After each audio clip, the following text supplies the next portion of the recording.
Hidden in the shadows of history, a forgotten religion once thrived in the depths of the Roman Empire. Mithraism, the soldier's cult of discipline, secrecy, and cosmic revelation. It was said that Mithras, the unconquered sun, would guide the worthy beyond the veil of mortality, but the legions who swore by his name faded, and with them his worship disappeared. Or did it? Centuries later, another secret fraternity emerged, bound by cryptic symbols and mysterious rites. Freemasonry, a brotherhood sworn to secrecy, shrouded in speculation and obsessed with the great architect of the universe. Are these two traditions merely parallel, or are they one and the same? Tonight, we delve into the mystery of Mithraism and Freemasonry, two traditions separated by time, yet bound by secrecy.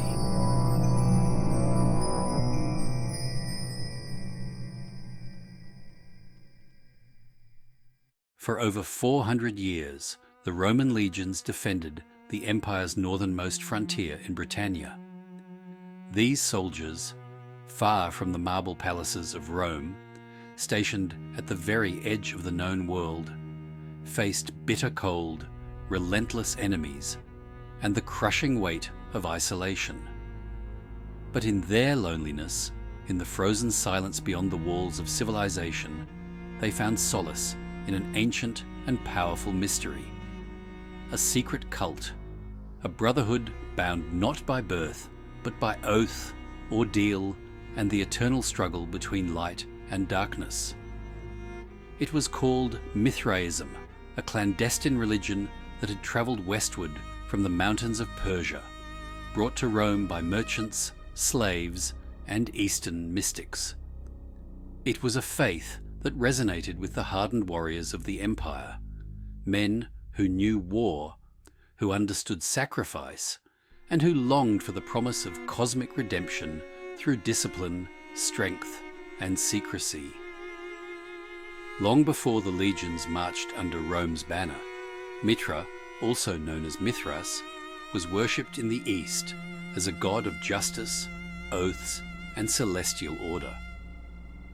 His name appears in the Rig Veda, the ancient Hindu scriptures, as Mitra, the divine mediator who maintains harmony between gods and men. In Persia, the Zoroastrians venerated him as a warrior of Ahura Mazda, the Lord of Light, sworn to combat the forces of chaos and deception. He was neither holy god nor holy man, but something in between, the bridge between the heavens and the mortal world, the enforcer of sacred law. When this figure reached the Mediterranean, his legend transformed. No longer simply the guardian of oaths, he became a warrior of the cosmos, locked in eternal battle with the forces of darkness. Mithras, as he came to be known in the Roman world, was no gentle deity. His worshippers believed he had slain the cosmic bull, the embodiment of primal chaos, setting the universe in motion and bringing forth the gifts of life and divine order. His struggle was not just mythological, it was written in the stars. For the followers of Mithras, the heavens themselves told the story of creation. They knew of the slow shifting of the constellations, what modern astronomers call the precession of the equinoxes. Thousands of years ago, when their sacred texts were first written, the sun rose in the constellation of Taurus during the spring equinox. But by the time of the Roman Empire, the equinox had shifted into Aries. To them, this was not coincidence. It was divine intervention. To the initiates of Mithras, this act, the slaying of the bull, was the birth of a new cosmic age. The scorpion, the dog, the snake, the raven. These were not mere animals, but celestial symbols, markers of a grand astrological cycle that dictated the fate of gods and men alike. To join the militia Mithrae, the army of Mithras, one did not simply believe, one had to prove their worth. Each initiate passed through 7 degrees of initiation, rising through rigorous trials that tested their physical endurance, mental resilience, and loyalty to the Brotherhood. The first stage was the Corax, the Raven, a mere messenger, learning in silence. Then came the Nymphus, the Bridegroom, a stage of purification and self-denial. The Melias, the Soldier, where one swore the oath of loyalty. The Leo, the Lion, where one was taught to master their inner beast. The Perses, the Persian, symbolizing wisdom and hidden knowledge. The Heliodromus, the Sun Runner, who carried the divine fire. And finally, the Pater, the Father, the ultimate guide of the faith. A soldier's rank outside the temple meant nothing.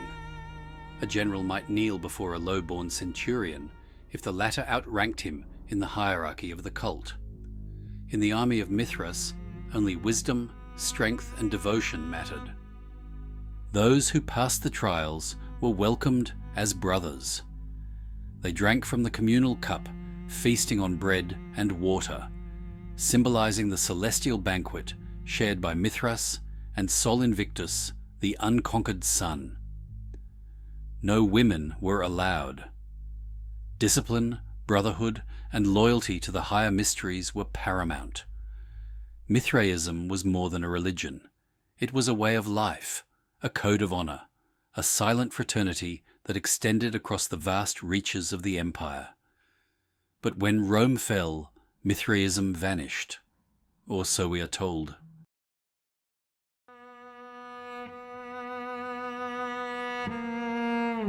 When Rome withdrew from Britannia in the early 5th century, it left behind more than just ruins and abandoned outposts.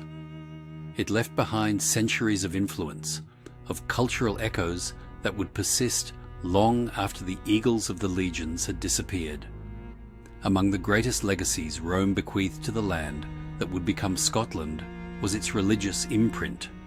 Not Christianity, which was still a contested and fragile faith, but the secret, disciplined cult of Mithras, a belief system that had flourished among the Roman garrisons stationed at the empire's northern frontier.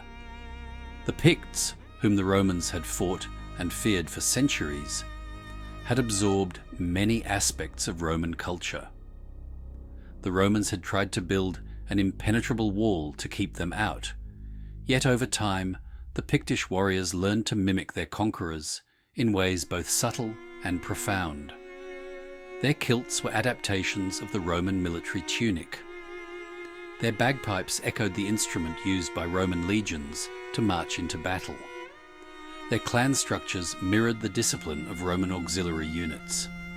And, perhaps most intriguingly, they may have inherited something far more arcane, a forgotten spiritual heritage buried beneath the collapse of the Western Roman Empire.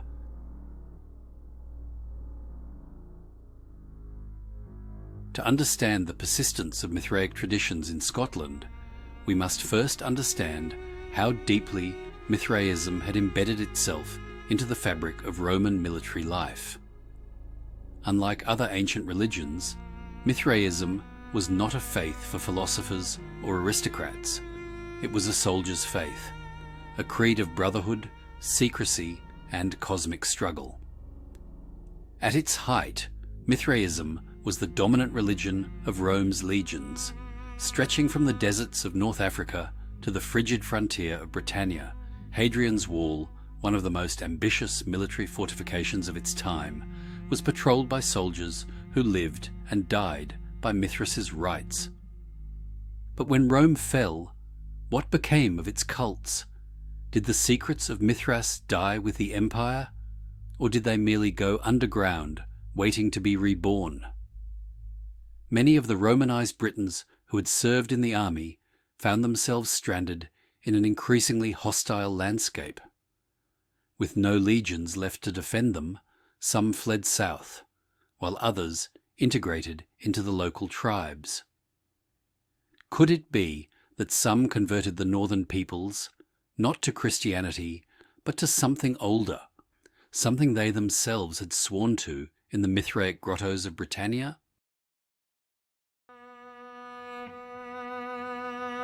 If remnants of Mithraism survived in early Scotland, they would not have openly declared themselves.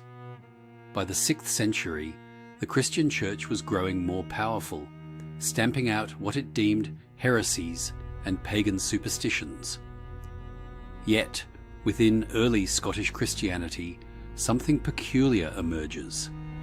The Scottish Church, for much of its early existence, followed a different doctrine than Rome.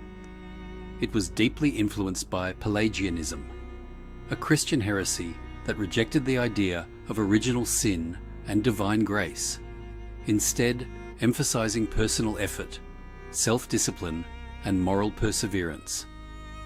These ideas, strikingly similar to Mithraic beliefs, were eventually declared heretical by the Catholic Church. Could it be that this early heretical Christianity was a fusion of Christian doctrine and older Mithraic ideals still lingering in Scotland's north? Was this the last echo of Mithras's warrior creed, hidden beneath a Christian veneer? The origins of Freemasonry are shrouded in mystery. Officially, it traces its lineage to the medieval stonemasons, craftsmen who built Europe's cathedrals, fortified castles, and great halls. These masons, inheritors of Rome's architectural prowess, passed down their knowledge in closely guarded guilds, where skills and secrets were transferred from master to apprentice. But by the 17th century, something extraordinary happened. These once practical guilds began to evolve into something different. No longer just a trade fraternity, Freemasonry took on a more arcane and philosophical character. It was no longer about building structures of stone. It was about building the soul, the self, the path to enlightenment. As operative Masonry declined, speculative Freemasonry was born, a transformation that would give rise to one of history's most enigmatic and influential secret societies. But what had inspired this dramatic shift? Where did the new rituals, the strange symbols, and the obsession with hidden knowledge originate? For those who look closely, the answer may lie not in medieval Europe, but in the secretive grottos of the Roman legions, and the long-forgotten rites of Mithras.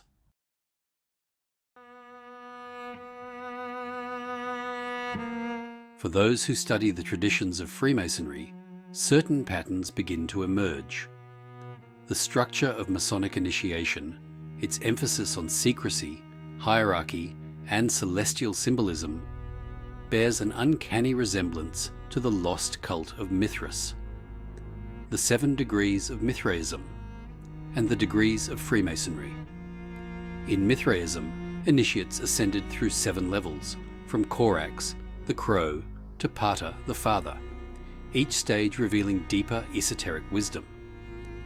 In Freemasonry, members also pass through ranks of initiation, gaining knowledge through degrees, each step a move toward enlightenment. A brotherhood beyond blood in Mithraism, rank outside the temple meant nothing. A Roman senator could kneel beside a common soldier. Inside the cult, all men were equals before Mithras. The same principle applied to early Freemasonry, where birth and station were left at the door, and only one's devotion to the craft mattered. The secret rituals in windowless lodges. Mithraic rites were held in hidden underground temples, places of shadow and fire, away from the prying eyes of the uninitiated. Likewise, Masonic meetings take place in sealed lodges, often windowless, guarded against the outside world. Is this mere coincidence, or was something more profound being preserved?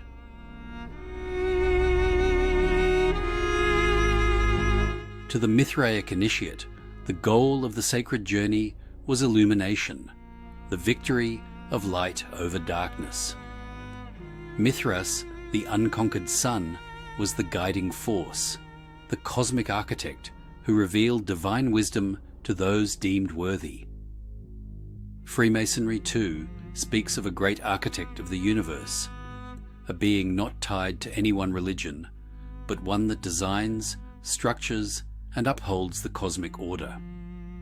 The blazing sun in Masonic iconography, so often depicted above the checkered floors of lodges, is an unmistakable echo of the Mithraic soul Invictus, the unconquered sun. And then there is the oath. Both Mithraic initiates and Masons swore to guard the secrets of their order with their lives. In 1738, the Catholic Church officially denounced Freemasonry, branding it as a heretical pagan faith. Was the Vatican seeing something others had missed? Had Mithraism, thought to have perished with Rome, actually survived within the Masonic halls of Britain, France, and beyond?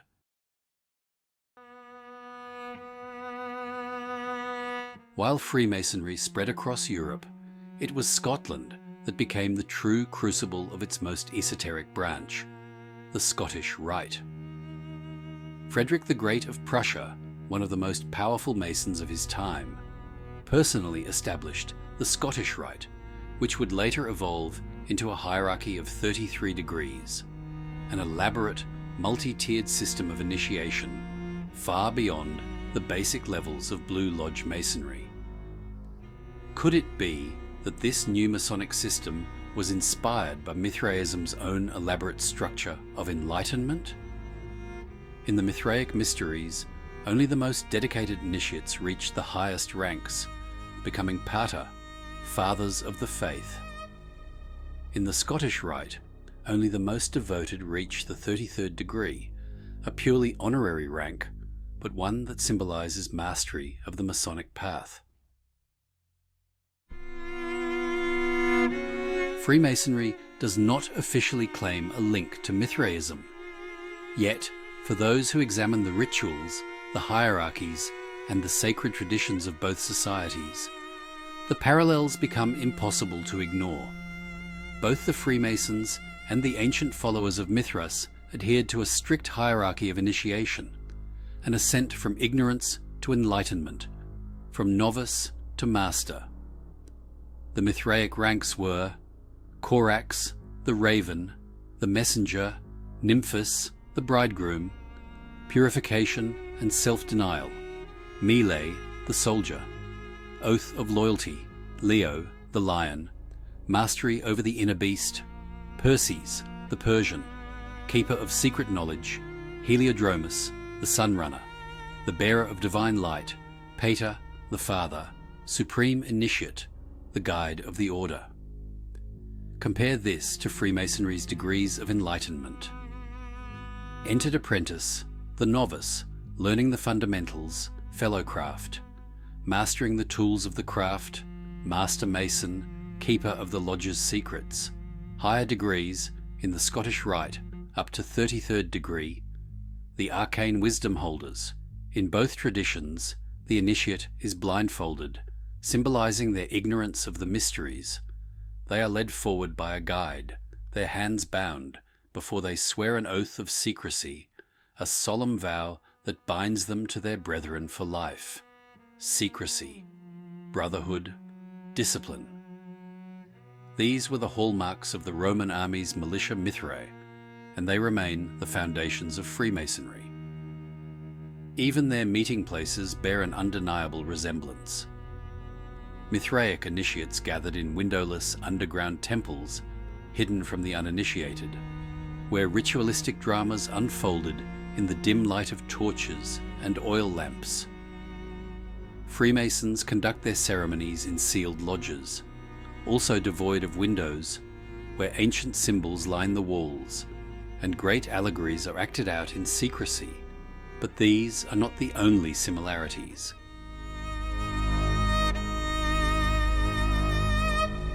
Both Mithraism and Freemasonry center their philosophy on a supreme cosmic intelligence.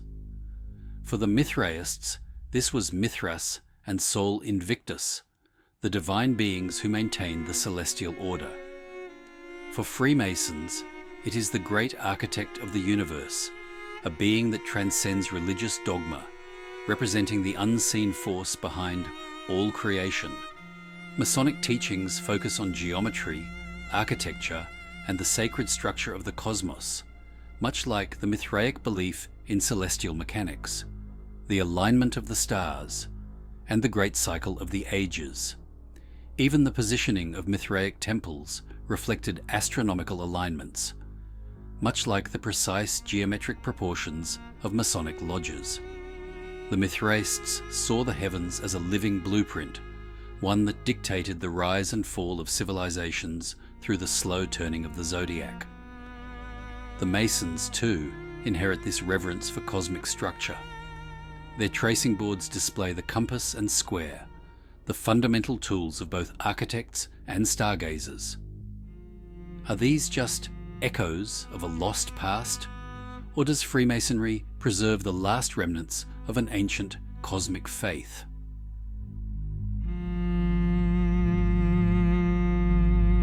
One of the most striking similarities between Mithraism and Freemasonry is the deliberate exclusion of women.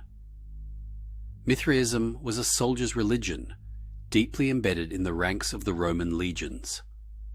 It was a faith of discipline, endurance, and secrecy, one that bound men together in war and ritual alike.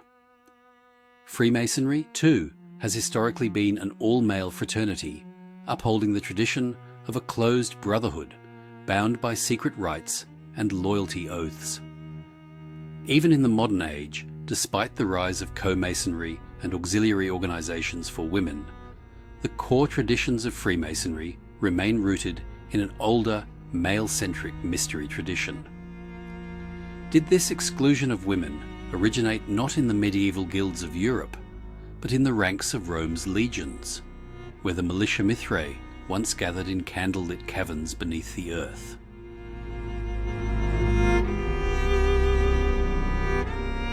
Did the Freemasons inherit Mithraism's deepest mysteries? Are their symbols, initiations, and secret teachings merely echoes of a long-dead tradition? Or were they deliberately preserved, waiting for a new age in which they could thrive once more? Was Mithras, slayer of the bull, guardian of the cosmic order, the true, hidden architect of Freemasonry? Or is this all just a grand coincidence? History leaves us riddles, fragments of forgotten faiths, echoes of lost brotherhoods.